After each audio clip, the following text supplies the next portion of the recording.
Sir good afternoon sir.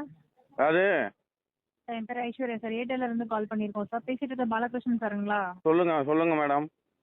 Thank you sir confirm பண்ணதுக்கு. இந்த கால் எதுக்குன்னு பார்த்தீங்கன்னா ஏர்டெல் போஸ்ட் பே நம்பர்ல இருந்து போர்ட் ரிக்வஸ்ட் கொடுத்துருக்கீங்க சார். என்ன காரணம் சார்? உங்க ஏர்டெல் சிம்மையே நான் மாத்திட்டேன் தெரியுமா இல்லையா?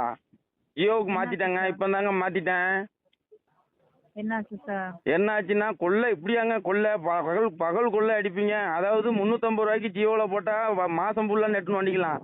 இங்கே 449 ரூபா போட்டால் கூட உங்கள் டேட்டா ரொம்ப ரொம்ப இன்டர்நெட்டு வந்து ரொம்ப பூரா இருக்குது. அதாவது ரொம்ப மோசமாக இருக்குது.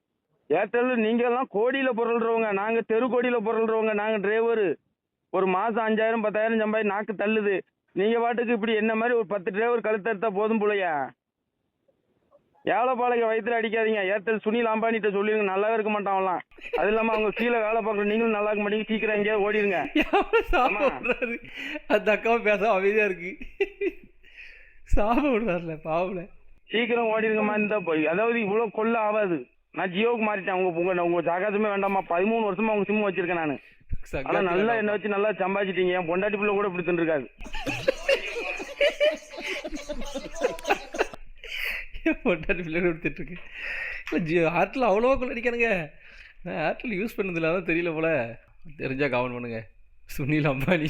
ஆமாம், இடையில எதுக்கு சுனில் அம்பானினாலே அவர் பேர் சுனில் அம்பானி இல்லையே. என் பொண்டாட்டி பிள்ளைங்க கூட இவ்வளோ தின்றுக்க மாட்டாங்க. எவ்வளோ பெரிய மனவலி. ஆனால் நல்லா என்ன வச்சு நல்லா சம்பாதிச்சிட்டீங்க. என் பொண்டாட்டி பிள்ளை கூட இப்படி தின்னுருக்காது.